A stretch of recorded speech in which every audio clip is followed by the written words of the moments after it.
Hi guys, my name is Abdul Vajid and sorry. Hi guys, this is episode 7, not 7, sorry. Hi guys, this is episode 8 of Frankly Speaking with Abdul, and with me today I have Moh Agarwal, who is my classmate and interning with Neo Sapiens and Undivided Capital. Talking about Mo, she has been like whenever I'm seeing her, she's been hustling through a lot of stuffs in her hand. Maybe it will be something content related or some projects related to like class projects or internship works or something like that. She's been busy always, and I sent her the brief 2 weeks before. Like I really want to do something like this. We had one more person to join us today, but she couldn't make it. So I wanted to talk about content creation, all those things with Mo because she's the one person who is into it and doing it herself. Like she's making her hands dirty, like doing it all day, all into Neo Sapiens and several other brands as well. So welcome to the show, Asis. Like it's not like a show or anything like that. So just kind of a conversation. Thank you so much for being here. Thank you so much for taking out time in this kind of a Saturday, very windy Saturday in Bangalore. Thank you for calling me here. Yeah. You made me sound like I'm some very big personality, but I'm not. Not like that, but like, talking from Yeah. the different perspective, you're doing a lot, and it's been almost 9 months we started our journey Yes. in Scalar, and It's been 9 months. it's been 9 months. So I was actually counting the months. Like it went like that, right? Exactly. And throughout you've been involved in one or the other stuff. Yeah. And how's been the journey for you for almost? See, it's as I said earlier, I've been like telling it to everyone whoever asks me. It's like it's just a roller coaster ride for me. For me, I would say the UG journey that I have, undergraduation, and then now that journey I'm having right now, post graduation, is poles apart. I was doing undergraduation when there was COVID, and it was all online. Was it like 2020? Yeah, 2020. Okay. You didn't get a UG in college at all? I went for college when it was about to end. It was like 1 year left. So that was not fun for me. And I never had this kind of experience where you are meeting new people, making friends, having drama around you, hustling hard. So that 1 year over there was not that interesting. But this time I made sure that if I'm going for post graduation studies for anything in my life, I would rather want to enjoy my life. I would want to hustle hard. I would want to learn more in life. So right now in post graduation, that from the day one when we were asked to sold coffees on the street, till now I've been hustling and I'm loving it from inches, like from end start to end. I'm just loving it all because I feel like this kind of experience I might not have it in future, or I didn't have it previously. So I don't want to lose out on it. You might call it FOMO, but yes, I am living on FOMO that I don't want to miss out on anything. I just want to have it all for me. Nice. So you born and brought up in Delhi? Okay, I was born in Kanpur. It's a city in Uttar Pradesh, and then we shifted to Ghaziabad, where I was brought up. So my schooling was nearly like, I would say, 10 years around I did in Kanpur, and then later on the whole education went in Ghaziabad. Yeah. In Ghaziabad. Ghaziabad, yes. Okay. So after that, you did your UG in Yes. which subject? So I did UG in Bachelor's of Computer Applications, BCA from Amity. Okay. Yeah. So wasn't that hard to take that decision? Like right after your UG, you're joining a scalar program wherein you know that most of them would be experienced people. You'll have that kind of fear, like will you be able to catch up with others? And it's a very different domain, right? You have to put out yourself every single day because business management, like they actually ask for these kind of characters. So wasn't it hard for you? Taking that decision was hard for me because while I was giving the interview also, I was telling my father, I don't think so they will take me. I don't have the experience. I really don't think so. I fit for their kind of perfect student that they would want in their cohort. And I was damn scared. I was like, I don't have the experience. There will be people who will come with a lot of experience. Because I'm a person who gets nervous and starts fumbling when I have to speak in front of very high profile people. Really? So yeah, I get jitterish, and then my words will start fumbling, and I won't be able to make a proper sentence. Okay. And I was like, I won't be able to do this. I don't think so. First interview went with Vidit. Vidit was like, you have everything. Don't lose the confidence. Just own it at all. And I was like, okay. And then the second interview with Bhavik, I was much more confident. But then I was still thinking, will I get it or not? Will I get it or not? And later that night, Siddharth called me my POC. He was like, what if I tell you got it? I was like, what? How is that possible? I've never heard case study in my life, and my rounds were like we had to crack the case cases, studies to get inside Scale School of true, Business. And I was like, how did this happen? My interviews went bad. How did this happen? I still don't know how did that happen. I don't know. Was it my luck, or was it they saw something in me? I really don't know. But my father always had that confidence in me that I will crack it. So taking that decision was hard, knowing that I will be moving out to one city which I've never even like experienced or never been to. I just know from outside that there's a city called Bangalore, Silicon Valley of India. So it was one difficult step, and I've never moved. I've never moved outside of my home, like staying outside of my own home for like 23 years. I've been staying with my parents. Oh, 23 years staying with parents and coming to Bangalore. Okay. Yeah. So that was one hard step I was thinking. Definitely. And the fun fact is, while I was actually applying for abroad. And at that time, I was very confident. I have to go to US. I will Business crack programs it. only. Yeah. I will crack it. And I will enjoy. Cut to, I saw Scalar. The curriculum was amazing. So I said yes immediately, and I came here. And I realized, what if I would have gone to abroad? I would have been devastated staying alone. यहाँ पे इतनी problems हो रही है, तो वहाँ क्या होता? Nice. So let's go a little more deeper on that.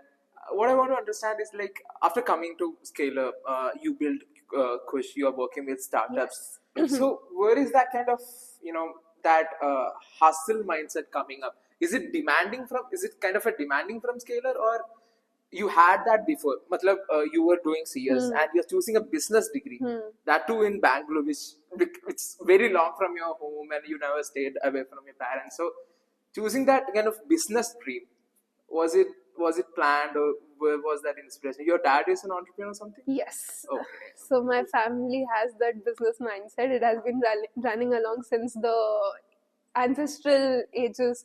But I would say that I somewhere or the other knew while I was doing BC also that I have to do MBA one day, and I have to get into my family business, or I'll start on my own.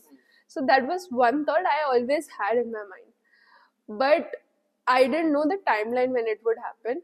And the hustle part that you asked me, it's like, as I told you, that I was always in a shell. And coming out here, spending a lot of resources, spending a lot of money, was always like, for me, is like, if I'm doing this, I have to do it right. I have to put in all of my hard work, all of my smart work to whatever I'm doing here, so that I have a portfolio that people will say, this person is something we can bet on. True. That is the mindset that I had, and I'm still pursuing on that. Cool. So coming to your hustle, hustle program part, like SSB ka hustle program part, you guys are building something like in D2C space. Yes. I'm very happy. I was having some food related idea, like pakka D2C stuff, but didn't went through like that. So you guys are building Kush, and it's very lovely, very cute stuff. Yeah. We can sell it to anyone, right? And it's a very pleasing product.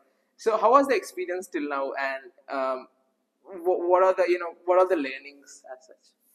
So from Kush, I understood this was my first gig. First entrepreneurial stuff of my own. Okay. I have team members along with me, Abhishek, Kunal, Vaidik, Avinash. They're very good at it. They're very dear friends of mine. The only thing I learned from Kush is that you don't have to, like, वो कहते हैं ना कि you don't have to give up on ideas. You need to keep on hustling. You need to keep on giving that idea one more chance so that one day it clicks to people. At first, we were thinking, we don't know, Frito is already there in the market. Will it work? Will it not? But when we started seeing people purchasing our product and they were like really happy to use our gel pillow, that is when we also gain confidence. Yeah, we have a market fit. At least we have one product that we can say this is our bestseller and we can sell it out there. So that is one thing, that never give up on your ideas. Keep hustling unless and until it is like market में बिल्कुल ही validation नहीं आ रही. That is the time when you understand that this is not the thing for you.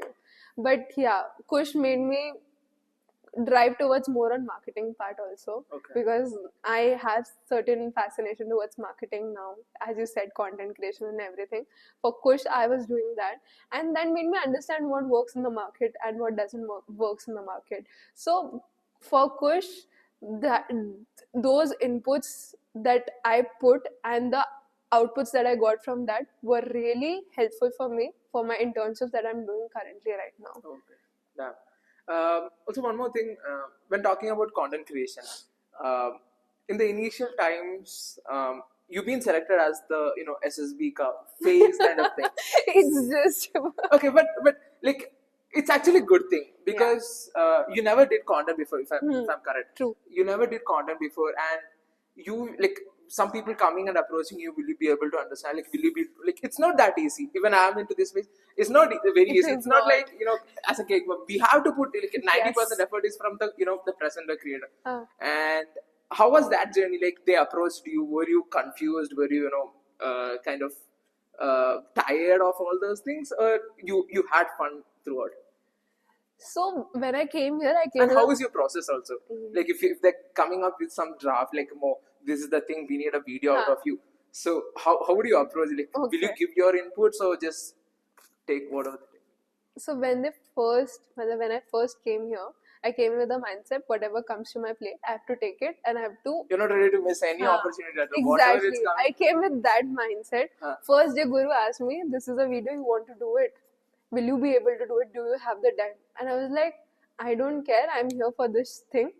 I was about to say shit, but I realized it's a video. I'm here for this thing and I will do it for you. So that is the time when it all started for me. That one conversation that I had with that person is when he also showed trust on me and he started shooting videos with me. First 2-3 videos took a lot of time because it was my first time of experiencing and standing in front of camera and saying things, saying lines that are written like properly, that are written on script, that you have to like repeat it. So it was tough for me. I took time, 2 hours, 3 hours, because it was like first we were trying to do it by reading and saying it on camera, but it looked like that we are just reading and it was captured on camera. So then we shifted on the process of saying we'll remember one line or paragraph, and then we'll speak it in front of camera, and that is how, and cut for next paragraph, next cut paragraph. That worked out for me because the videos were coming more fluently and they were more, when edited, people also liked it more. So that was my process. First I used to read out and then the videos were getting edited. But now what we have shifted to a process is where I read the whole message that is there, the script, and learn half bit by bit, and then I say it on the camera. So what was that one thing that you asked me? I forgot. So like when they are approaching you, because the content creation, because I do remember that most of our classmates started into content creation after seeing your videos. Like they were really, even I'll take my case. I was very inspired by seeing your stuff. You're putting out your videos, like Hi, YouTube Palak. vlogs, all those things. Hi. YouTube vlogs, all those things. So I forgot the questions. So YouTube, I got very inspired, and I also started that thing. So okay.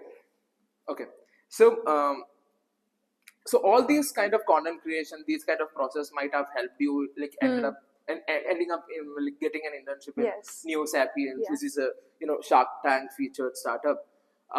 What is there? What is your work over there? So my work when I joined there was as a social media head, wherein I had to create content for them. So we had certain verticals. Like, of course, when you are in social media, you have to think about content pillars, and then you have to work on those pillars and get the video featured and get released.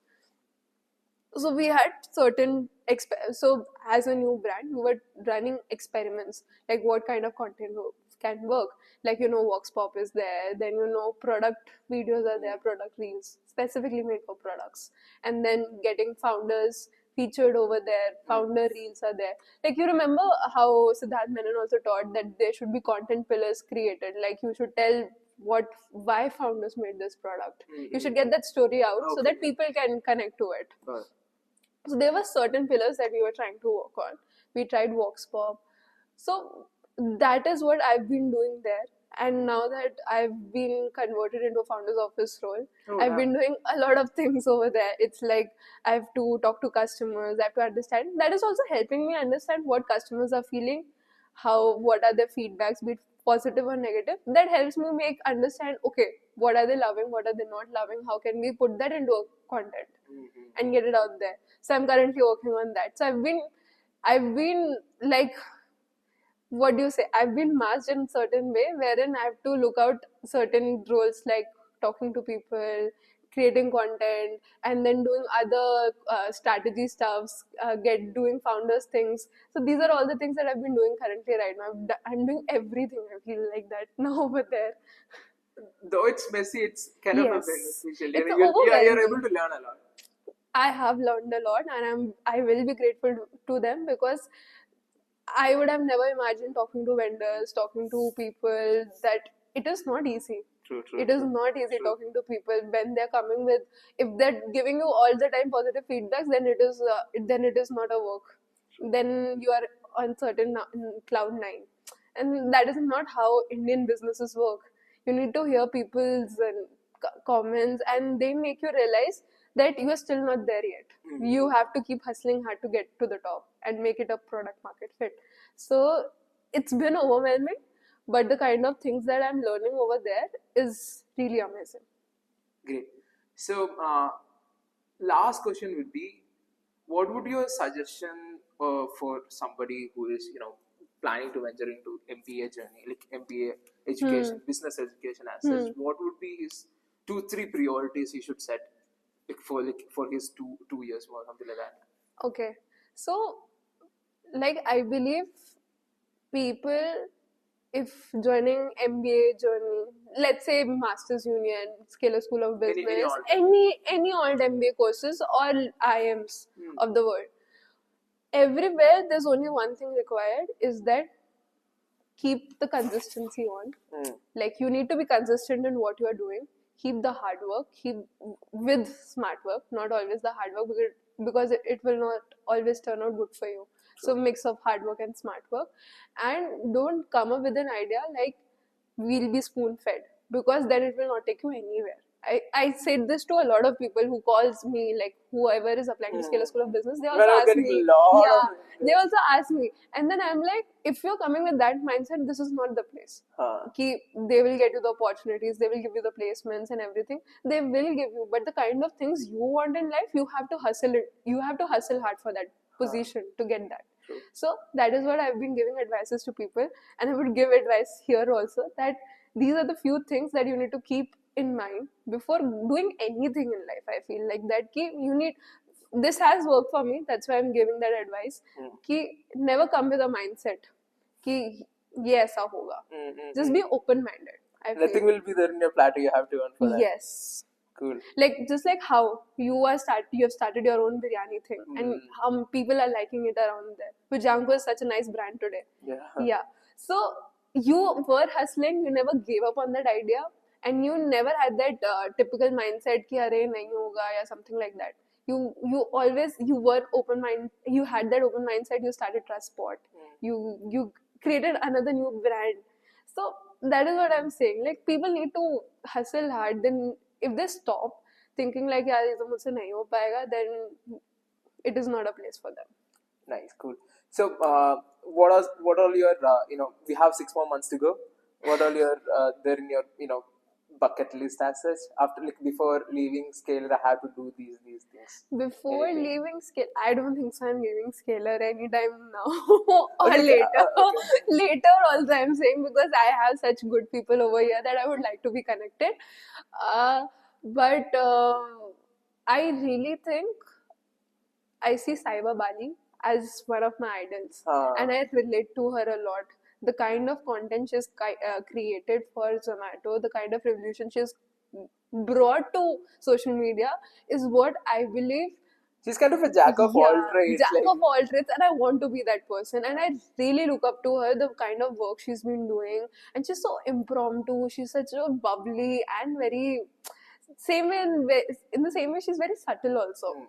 She gives all of those vibes. So I feel like I would want to reach to a position where I could say, yeah, I've achieved something like to a level of hers.